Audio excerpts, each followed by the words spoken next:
Thank you for joining us on this episode of Legal Angle with Emmanuel, the law Olawale. We have a special edition today because this week is Martin Luther King Jr.'s birthday.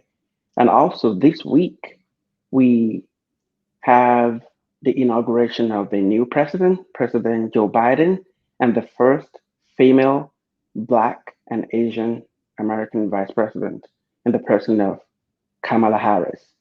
I have with me this today the special guest all the way from Colombo, Sri Lanka, Indi Samarajiva. Can you please Hi, introduce yourself to our audience? hi, Emmanuel. Thank you for having me. So I'm a writer. I live in Colombo, Sri Lanka. I write about American issues quite often, but from what I call a third world perspective, like what I call the dirty South. And I actually grew up in Columbus, Ohio, where Emmanuel is now. Oh, thank you for coming into Legal Angle. Of course. Yeah. How was your experience living in Columbus? I had a really good experience. I was just thinking about it today, actually. So, I mean, I learned to be a writer in Columbus. So I still remember I was thinking about my teacher, Mrs. Stewart, who taught me to write in a journal, and all the teachers that like helped me there. I had a very positive experience, I would say. Oh, thank you. And what was your transition like moving from Columbus back to what you call the Dirty South? So, I mean, my family moved around a lot. So my parents were academics. So I was born in Canada where they were studying for their PhDs. Then we came back to Sri Lanka, I came to America, then I went to Canada, kind of like a loop. So I don't know, like I'm used to it, I guess. No, thank you.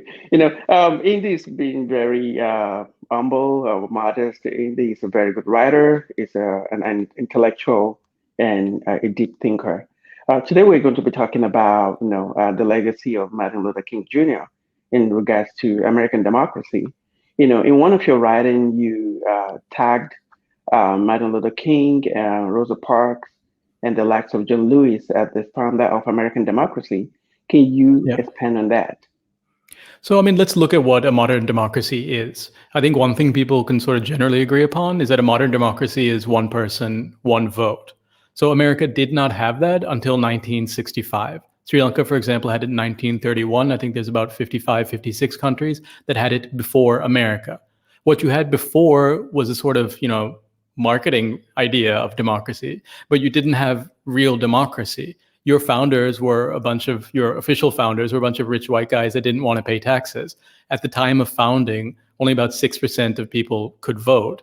I mean, a lot of people who fought in the Continental Army wouldn't have been able to vote. The people who really fought for modern democracy were people like Martin Luther King, Rosa Parks, John Lewis.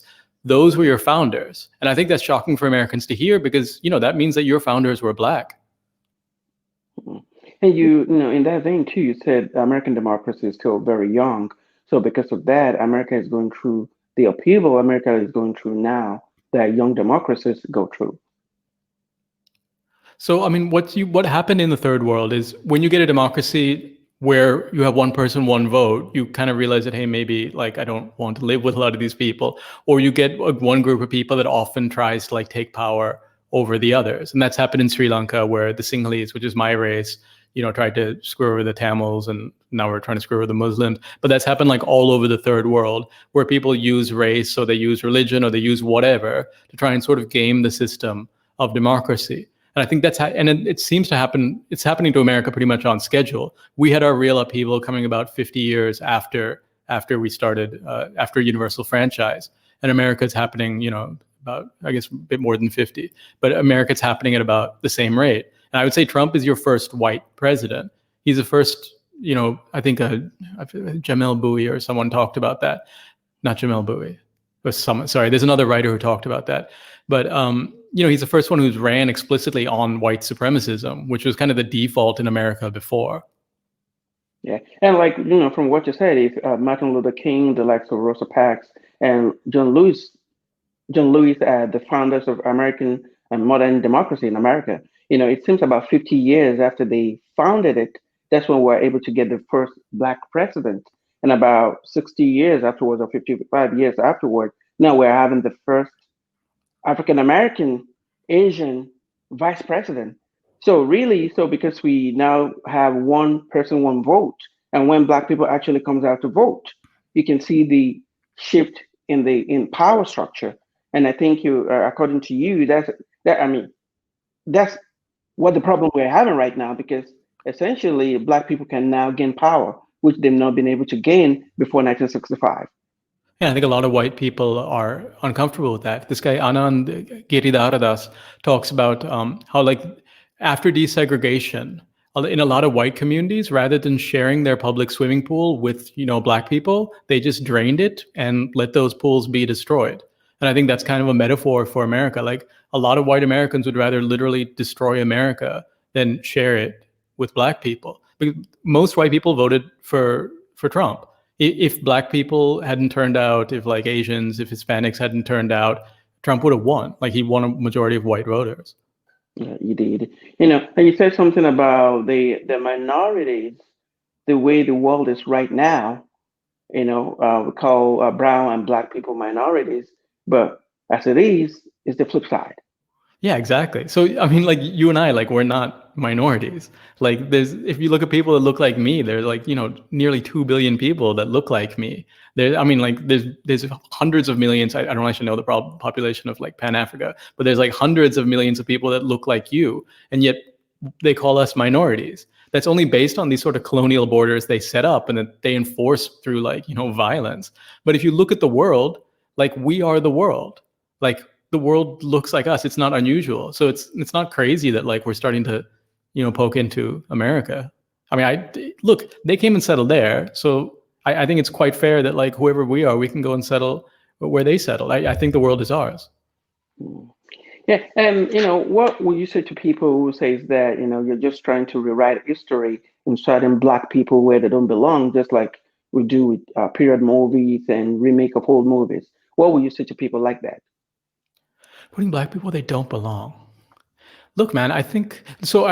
You're talking about like Bridgerton, right? So I watched Bridgerton with my wife, and I liked it because they didn't even talk about like racial issues per se. It's just like they had black people, and then they had some like brown people and stuff as well. And we could just relax and watch it, and like it's just an escape. So I think it's cool that like we had that entertainment. And yeah, I think we should go back and put black and brown people and stuff also, because I mean they shoot stuff like in Russia where people aren't speaking Russian. Like, they do all kinds of things. Like, we have science fiction. Like, who knows what's happening there? So yeah, I think like it's not just that we belong in the present. I think we belong in the imagination. I think we belong in historical fiction. Like, yeah, I think because look, I watch movies like I was watching Chernobyl, and it's like, why does everyone in the past have a British accent? Like, did the British go back and colonize the past? Like, there's no reason you couldn't put like a black person there. Why not? Yeah, I'm not even just talking about Bridgerton. I'm talking about the idea that the people who fought for civil rights are the founders of American democracy. A lot of Americans will have problem with that by saying that what, here they go again. They're trying to rewrite history, giving credits to black people when they didn't even deserve the credit. They would be like, white people created this country, they founded this democracy, and we are the oldest democracy in the world. What do you say to people like that?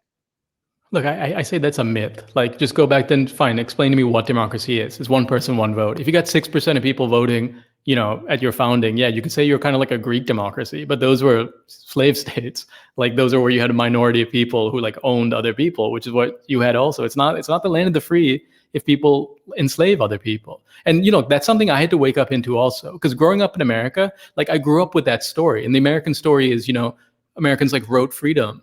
And then the civil rights movement has sort of been devoured into that history. You saw all these horrible people like retweeting stuff about Martin Luther King, like ICE and Ivanka Trump, talking about like even Martin Luther King. They've tried to like devour him. He's a very like deep philosopher, like a very, even in the modern day, the stuff he says is still radical. And they're trying to devour him into American mythology as well. And I think at some point, look, I mean, right now, American exceptionalism is getting Americans killed. Like, the fact that Americans think that nothing bad can ever happen to them and they're perfect. And then like a little microbe washes over them and obliterates them.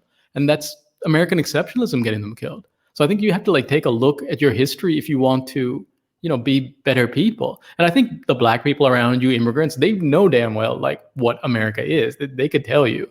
It's just this sort of like delusion that's been fed to me. And I know it because look, when I was a kid, I remember going to the Jefferson Memorial and just feeling so moved and like just watching, the water and like thinking, wow, what a great writer. Like everything he did was so perfect.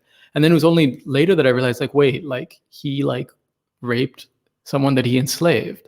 like pretty regularly. Like this was not like a good guy. Like he wouldn't even seen me as like a human, you know?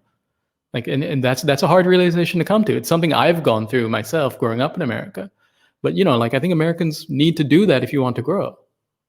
Yeah, but then how do you debunk or how do you deny what people have believed for over 200 years and you pass on to your kids, generation after generation? And even, and I'm not even talking about white people now, even if you bring this idea to Black people that your people founded modern democracy in America, how do you convince people to believe that, even though that's a real fact? I don't know how, but I do know that these changes happen. So even at like the American Civil War, right? Like Americans spent a long time trying to avoid that, like saying, "Oh, a black person is 3/5 of a person," or all these methods. Even when they entered the Civil War, it wasn't about emancipating the slaves. It was they said it was about like getting the Union back together, or whatever. It was only like through the Civil War that even became like an idea. So there's just ideas that like seem crazy, but if you look at them and look with your heart and see that they're true, then I think their time will come. Like in my lifetime, I've seen gay marriage going from something which was like a joke or something impossible to something which is happening not just in America, but all over the world. So I think this is an idea whose time has come. The idea that, I mean, yeah, I think, and look, I think America's fallen down, so you need to look around to get up. And you also, in one of your writings, you said that election did not create democracy, protest did. Can you expand on that? So yeah, so Americans never like voted. It's not that Americans like voted for civil rights per se, right? That was a nonviolent protest movement, a massive movement. And Martin Luther King, you know, he saw what Gandhi did in India, and also he was actually deeply connected to a lot of struggles all over the world. That was a demand. I don't know if he said it, but someone says power never concedes anything without a demand. Like it was That not like Lyndon Johnson woke up and said, I'm going to like use all my political capital, like getting the civil rights movement through. Like when I put that photo, I put like America's founders meeting some random white guy, because in the true picture of it, that's like what Lyndon Johnson did. Yes, I mean, look, he ushered it through, but there were people who like got, you know, attacked by dogs and beaten and bled and died for American democracy. And they weren't like your white guys crossing the Delaware. It was people in like Birmingham. It was people in Alabama. It was people like Martin Luther King. Thank you. And you said democracy is the ritual containment of civil war, parties instead of armies, rallies instead of battles. When you attack democracy, the word gets out, and it takes forever to get back in. Yeah. So I mean, look, in Sri Lanka, like we've had some experiences that we've actually managed to have peaceful transfers of power even through war. But yeah, so democracy, like if you attack democracy, then what's left? Then how do you share power? Then it becomes like crazy. Then people start fighting. Then it's violence. Democracy is what keeps a lid on violence. I think modern democracy I don't think we're doing it very well. Like I think it's actually turned into an oligarchy. It's turned into corruption, where you have to like give this huge amounts of money to like the media priesthood, and then they like anoint you. But that's just how much money do you have to collect?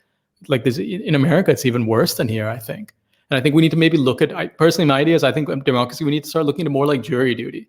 Because I think if you could pick a random person off the street and they'll do better than these guys who are like, pretty well corrupted at this point. I think just look at it as jury duty. And then you'll immediately get 50% women, you'll get minorities represented. Because wherever you are, like in America, like you're represented by like millionaires, and those aren't real Americans. They don't even understand what American kitchen tables are. Like they don't sit at the kitchen table. And in Sri Lanka, we're also represented by like random wealthy like sons of other. It's basically turned into feudalism here. So I do think like democracy, we have to improve it. It's not like you can't just like say democracy. You have to like look at democracy as well. Hmm. And in regards to that too, you're saying that when people are tired of democracy, they check out. That's one of the things that happened on January 6th when people attacked the Capitol. That some Americans are now checking out. I mean, yeah, and when people check out a democracy, look, what happened in Sri Lanka is, so the Tamil people here wanted rights, and we were screwing them over. And so they tried to get those rights through democracy for decades. And then finally, a young generation of Tamils said, like, screw this, and then they took up arms. And then we were in a hell of a war for 30 years. In America, I mean, that's what's happening, except it's like these people are just like so entitled and like awful. It's not even like for them, the loss of a few privileges feels like a loss of rights. And like that's not what it is. Like black people like having the ability to like walk and like, maybe have a burnt out tail light without worrying about their life. Like that's like not some loss of rights for white people, but they're treating it like it is. But for whatever reason, once people check out, then they're checking into violence. For that, I think it's a matter of time. And that's what happened on January 6th. But some people will respond to that to say that, well, Americans have not really checked out of democracy. They'll be like, well, eventually democracy prevailed. Trump was canceled. He left the White House, and Twitter took his voice, and some of his enablers abandoned him. Yeah, that's not So, and democracy. now So we're if you want to see democracy prevailing, look at South Korea, where every living ex-president in South Korea has a criminal record. Like I think the last two are like in jail. Like that's democracy prevailing. That's accountability. Like in America, you have accountability if someone like steals a backpack, you'll put them on Rikers Island for like 5 years. But like if someone tries to steal a country, what happens? You can't host a golf tournament. Like that's not accountability. That's a joke. So you believe that it should be, they haven't really hold Trump accountable. Yeah, man. I think jail should be like reserved for heads of state. Like, I think you should start by prosecuting the rich people. And I like walk through Harvard and like walk through museums, look at the names on the wall and prosecute those people. I think the most audited county in America for taxes is some like random like poor place in like Alabama. Like it's a joke. Like, yeah, the thing is, what happened here is if you don't hold these people accountable, guess what? That's just like part of your politics now. They'll keep coming back and they'll keep coming back till it works. Or look at Hitler. Like Hitler, they put him in jail for a bit, and they like let him out and said, "Oh no, you need to be democratic." So he was like, "Okay." So he just went through the democracy, and then he brought fascism that way. If you don't stop, these guys are things. I think like say Democrats versus Republicans. I think Republicans know they're in a fight, and Democrats don't. You guys are in a fight. You're not for the Democrats versus Republicans. You're in a fight for your democracy. And yeah, you said something like that. You said in a young democracy, where everyone can vote, just like as it is right now, they face the tension of people voting against each other, the way you put it, they vote against each other's benefit. So you think right now, a lot of people that voted for Trump, they're not actually, well, they're voting for him, but they're voting against other people. They're voting to screw other people. Absolutely. Like, look, if you voted for Trump, you voted for fascism. You essentially voted for COVID-19. You voted out of like whatever, like just cruelty and frustration, but you voted against democracy. You voted for someone he didn't even, like the Republicans didn't even have a campaign platform this election. There was nothing. It was just like vote for Trump. He's like our tribal leader. Like you voted just for white supremacy and fascism and a stupid brand of it also. Yeah. But then how do you rationalize that people voting for a system where over 400,000 people are dead and the country is not even grieving? Man, America is quite exceptional in that sense. Like I read like a tweet where they talked about, so after I think the Sandy Hook shooting, they talked about the gun rights debate, and this guy just said, well, that was the end of it. Like once you decided it was okay for your school children to die and you weren't going to do anything about it, like that was the end of the gun rights debate. Like what's the bottom after that? And I don't think Americans really are aware of like how deep their culture is steeped in violence and how accustomed you've gotten to death. And you've been inflicting huge amounts of death on the outside world through your terror war for like no benefit to yourselves. You're just killing like brown people and poor people constantly every day. And that doesn't register. But what's shocking to me is, the fact that your own debts don't register. The debts. I watch this thing called I follow this thing called Faces of COVID on Twitter, and it's just the faces of people that die. And then some people I saw today, the one was like a special needs teacher. She was like 45. She had kids. Her kids were mourning her. Some were just grandfathers. They were uncles. There's like a pharmacist. These are parts of the community that these people can die. And I think, look, Biden did have a mourning for this, but the fact that it's gone like this far, it'll be more people that died in World War II, and people just aren't feeling it. And I think there's some deep culture of like violence and sadness in America. Yeah, it's as if there's this divide where if you're weak, you're not even allowed to be weak. So if you're weak and you die off, we just keep walking. Yeah, and we're not even in the middle of a war. I mean, maybe it's the way America's founded. Maybe that's like a settler mentality. Like because Americans, like the founding is really you came in and you killed like a much more sustainable civilization, in many ways a much more advanced civilization, and you sort of killed those people. And like, I mean, that's the picture Trump had on his wall. Andrew Jackson or Johnson, I get them mixed up. But he led the Trail of Tears, where these people just marched to their death. And that's like, the founding of America. Sometimes I talk to people and they're like, oh no, America's not an empire. They're not a colonial empire. But like, no, like that's because people have completely forgotten like how America itself was founded. Like the whole thing was colonized, and the whole thing was built on violence. Like the whole thing's built on a indigenous graveyard. So yeah, I don't know. Maybe it's just hard for them to feel when like that's so deep in their DNA. Yeah, but then how can you learn if you already think you know it all? Yeah, I mean then I guess history and God will give you a pretty harsh reminder that like you're not in charge. Yeah. Like, I mean, God has a way of doing that. I mean, right now, like, look, if you're in charge and this is what's happening to you, like, it's obviously not working out well. I think this is a real wake up call.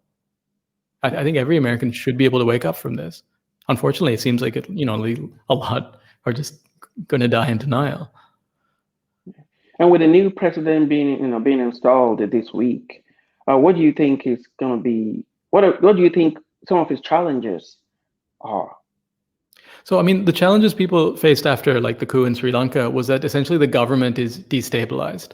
So you have a bunch of people who are actually, working against the government. And there's people who are like trying to sow chaos and benefit from chaos. And that leaves you open to a lot of threats in a lot of ways. So we got hit with a terrorist attack because our government was destabilized. America looks quite likely to get hit with some sort of terrorist attack because your government has been destabilized and these people have been riled up. Like, so domestic terror. So terrorism is used for brown people or Muslims, right? Americans can't even process. Like some guy blows up like a block in Nashville on Christmas Day, and then they're just like, oh, like maybe he was sad, or they don't even report that as terrorism. So the fact that you're not even like looking at that threat makes it much more powerful because then they have the element of surprise on you constantly because you're just ignorant. So I think he faces a real sort of like terrorist threat. And I also think the biggest threat facing Biden, which I think Bernie Sanders is aware of, is that you can't just do like incremental changes now. There has to be huge shifts, big like New Deal type shifts, because you have to deliver something. And Democrats only have 2 years. Because I think like with Trump, I think a lot of people just gave up on the political process. They're like, these guys don't do anything for me either way, because you get neoliberalism from the Democrats or the Republicans. You get the same war from the Democrats or the Republicans. I'm not saying these guys are equal at all. The Republicans are super evil. But for a lot of people in America, they're like, well, this isn't doing anything for me. So they just voted for entertainment. They voted for like Trump, the guy who can just make them feel good about something. Yeah, and even if you look at what happened throughout the election, even before the election, a lot of people who have gone through what happened, at least when you start seeing the sign, even when Trump got elected. For someone like me that grew up in Nigeria, I've experienced several coups before Yeah. I came to the United States. In fact, in July of last year, I wrote an op-ed saying that this was going to happen. And writers like you and thinkers like you were writing to say this was going to happen. How come it wasn't taken seriously? You know the answer to that, because we're not like white men and we don't have like op-eds, man, and we haven't been like confidently wrong about every major issue for 20 years. Like what Americans need is foreign correspondence essentially. So like they could talk to you, they could talk to me, they could honestly talk to like a lot of cab drivers like all over the world, and they would have like, oh no, like I've lived through something similar. But there's this idea that like we're the best, so then why would we learn from these like third world people who like don't have their shit or like don't know what they're doing?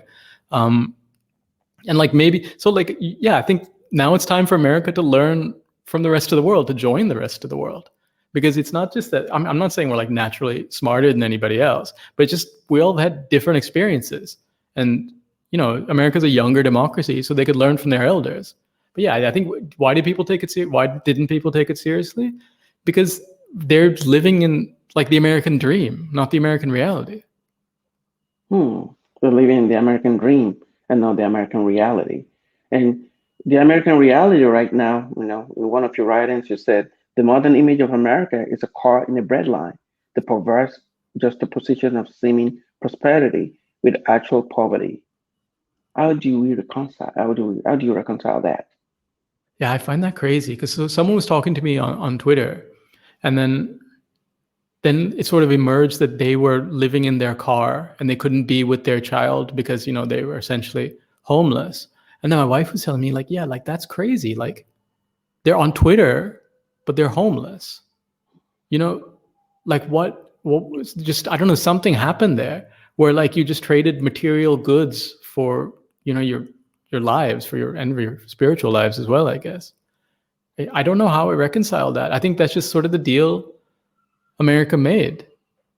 Like you could feel the richest while, your own lives sort of are actually poor. Yeah. Because in most countries, if you're poor, you don't have a car. You don't even have Yeah, access to exactly. Wi-Fi. So with America, you can have Wi-Fi, you can have a car, and still be poor. So to a lot of people in most countries, they can't get that. How can you be poor and have a car? How can you be poor and still be fat? Yes, yeah, because I think most people have sort of like social services, right? So the idea of like dying because you don't have basic healthcare doesn't happen in Sri Lanka. Like if you have a heart attack, you just call the ambulance, you go to the hospital, like nobody will even consider giving you a bill.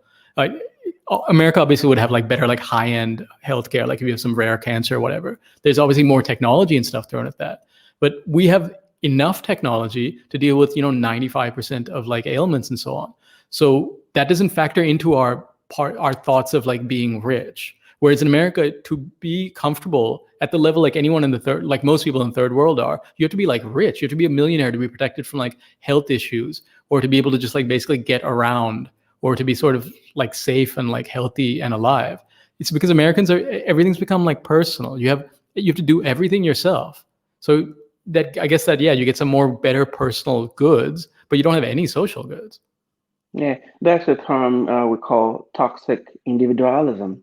Yeah. Where you are on your own, it's like you have to pull yourself up by the bootstrap. Because you're right, because America is a country where you might have a job, have very good insurance, then you fall sick, you're not able to pay your premium, and you lose Yeah. coverage, and then you have no health insurance. Or if like you lose That your car, right? You can't get to you lose a work, and then you car, can't you lose work, then you lose your health care. Like that's a chain of events which wouldn't really happen here. Hmm. So is that real wealth? No, of course it's not real wealth. And I think we really have to look at what are we measuring? So in Sri Lanka, we have, I think, nearly the same life expectancy as America, with 94% of the resource use. So what Americans are measuring isn't really wealth, right? You're measuring rich people's yacht money. So if you put me and Jeff Bezos in a room together, like the average income is like, billions of dollars, but I'm not a billionaire.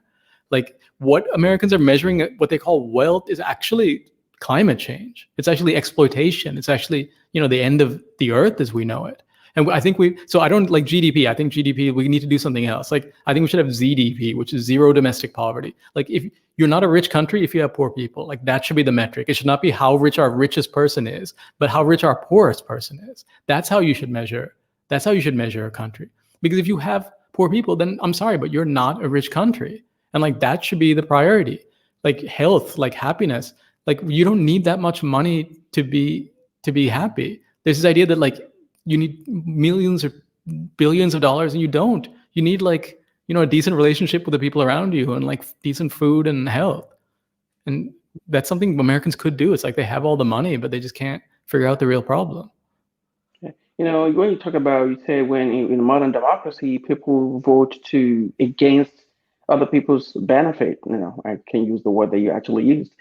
You know, um, a lot of people vote against universal health care. Why will they do that?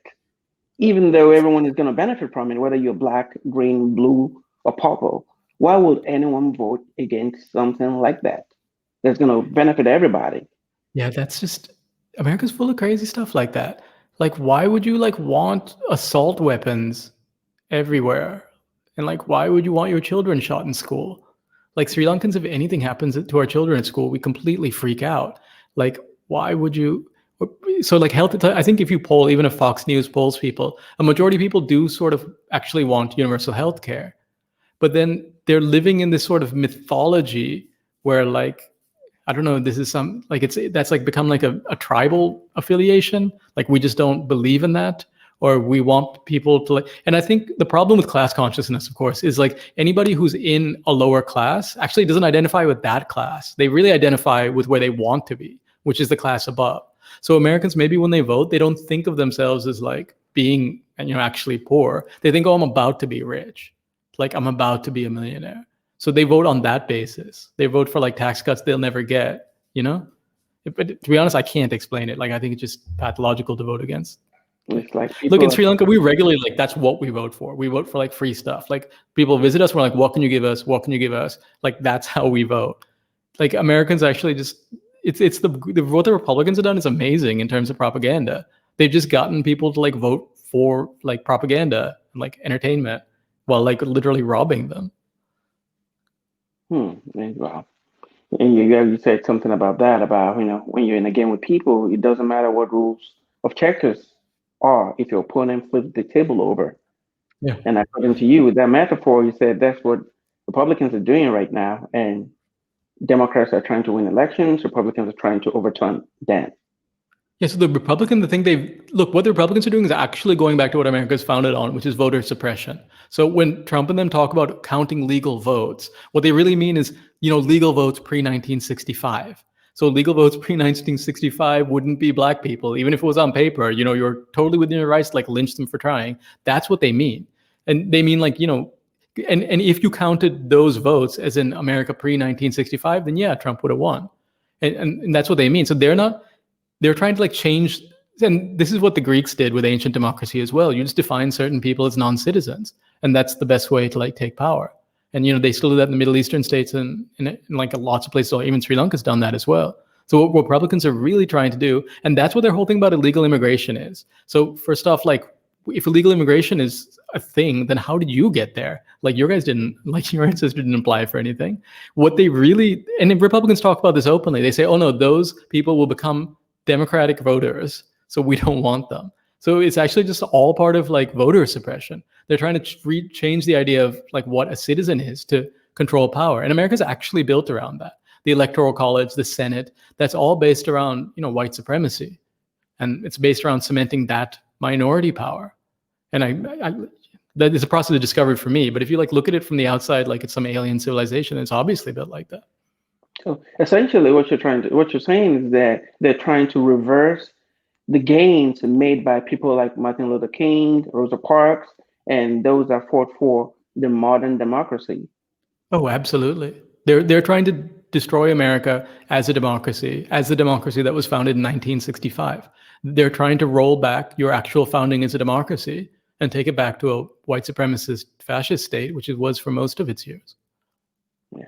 But essentially, because if you have these tug of war between the modern democracy and between the old democracy, at some point, if you're not careful, something the center is going to give. I mean, I think it's giving, right? Like the center is giving right now. So yeah, this is, I don't know what you call it, but something's on the way. Like it's a real conflict for the soul of that nation. And the thing is, it's like a perfect storm, right? Like, it's not like the 1940s or 50s where America was actually had a young population, it was growing. Like, America had an aging population, like the rest of the world is actually growing. It may actually just fall apart. So America is trying to catch up with the world of modern democracy, and we're having a problem doing that. And hopefully, we won't have to turn back the hands of time, because otherwise the alternative is not even, I can't even imagine the alternative, because I didn't live in the 60s and I wouldn't want to go back there. I mean, yeah, but nowadays, look, you can look at Nazi Germany. Like, that's kind of where it ends up. What we're living in today. Sorry, go on. Yeah, go ahead. No, I mean, what we're living in today is essentially a product of the Reagan era. So that's when they really started rolling back the civil rights movement and all of those ideas. That's when they started, giving all these dog whistles that have turned into howls. So I think the Black Lives Matters movement and the movements that are happening today, they'll really start to bear fruit in another 20, 30, 40 years, if you're lucky. But then we're also like running into climate change and all sorts of other problems. So it's a lot of uncertainties. But the stuff that's happening now, as in the problems people are recognizing now, I'm not here to like give hope to Americans, man. I'm just here to like sort of tell you what I perceive. But in Sri Lanka, what I have seen is that there are like 30-year cycles. So you may be entering like a 30-year, and I say 30 years because that's just like a, generational. That's like 25, 30 years is a generation. So there's generational cycles. So you're entering a generational cycle. So the things you're doing now, people will feel in like 20, 30 years. But what's happening to you now is a product of like Reagan and Bush and even Clinton and the Democrats accepting this whole Republican framing of things. Mm. And what we have right now, it seems like a perfect storm. You have COVID, you have the insurrection that just happened. Everything just seems to be Yeah. happening at the same time. Is it like Yeah. a reset? I don't know what it is, but I mean, history just seems to work this way, right? Like it just takes like one sort of trigger, and then everything else, when it rains, it pours. And I think America, look, a lot of people have, not a lot, but a few people have talked about how this has been coming for a while. There's one researcher, I forget his name, but he's talked about just like cycles of violence, and then that this is like coming. America's had cycles of violence before. The people who study collapse, there's like Joseph Tainter and Václav Smil and so on. Every empire collapses, right? Like, why would America be immune to that? So one broad theory, which I'm simplifying dramatically, is that when sort of inequality gets to a certain level, then people just are like, what is happening? Like, I can't get anything out of this system. And then the whole thing just falls down because the people at the top won't give up a little. So essentially the people at the bottom like tip it over. And in ancient times, they would have like debt jubilees and so on. These things had to be built in so the empires didn't collapse. But like in America, that's like not happening. America, the nation of like debt peons, like there's a lot of unemployed people. In any other civilization like that, if you don't do something, it leads to collapse. And the nature of civilization is almost that it's very hard to do something about it because rich people don't want to give anything up. Like they don't want to give anything up. So the whole thing falls down. And power doesn't yield without a demand, as Frederick Douglass says. Yeah, that So was Frederick Douglass then, yeah. so people shouldn't stop the process, the protest, the demand. They should just keep moving forward. At least as Martin Luther King never gave up until he was killed. So Yeah. And that's crazy for me because Martin Luther King, I think I just found this out, but he was killed when he was 39, I think. yeah, And he like was in I'm his 30s. 38 and it's just like what he would have been alive now. That to me is crazy, right? Because I feel like I haven't really done like that much with my life yet. He would have just been like I mean, he obviously did like a lot with his life, but he was so young. I just can't, I can't believe that. Yeah, he started so young and he died so young. He died in his 30s. Wow.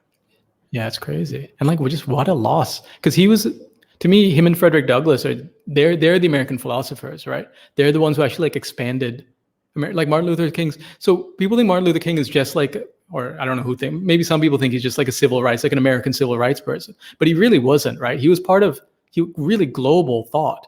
Like Yeah. he was interested in not just race. That was like one thing that he did. He was really interested in like poverty, in social welfare. He was interested in like our solidarity across borders. So he was he was a great thinker.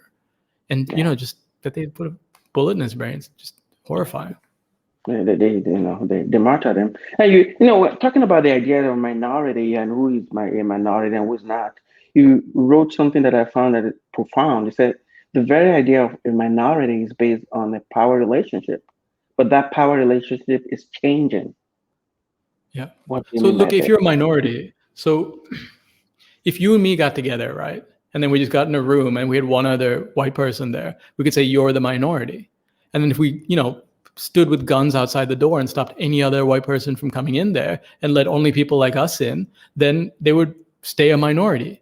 And that's essentially what these countries have done, like Australia, America. They went in, they killed all the actual majorities there. And then they put these violent borders around themselves and keep people like me, like filling out papers and like doing whatever to come in, whereas someone from Europe or white places can come in as much as they want. And then they say, oh yeah, we're the majority. Okay, well, how are you the majority? It's no better than you and me standing in a room with guns telling like white people to go away. So it's a creation, like borders are a creation of power. And as long as we define majorities, minorities based on borders, then that's what we're going to get. These are just power relations. And of course, Sri Lanka has that as well, right? Like we had estate Tamils who came down to work on the plantations and we disenfranchised them after independence, which is to our eternal shame, just so they wouldn't be voters, so that we could like stay a strong majority. And that's like our original sin. Countries all over the world do this with what they define as citizenship.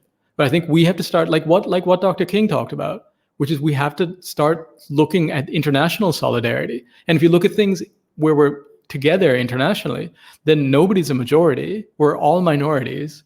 And then that might be a better place to live. You recently quit WhatsApp. How was Yeah. that for you? How were you able to do that? No, like what? Okay, no, I should quit. So I fell in the pool, and then like my phone died, and I never replaced the phone. So I have this terrible dumb phone, which I can like barely text on. And then so for me, I just really dislike Facebook. I just think it's like a evil, irresponsible company. And so I don't like to use products by companies that I don't like, and that's a luxury I have in that, like, I work from home, and that I'm not old enough that I can, like, I'm not trying to like date or anything, so I can disconnect from the world.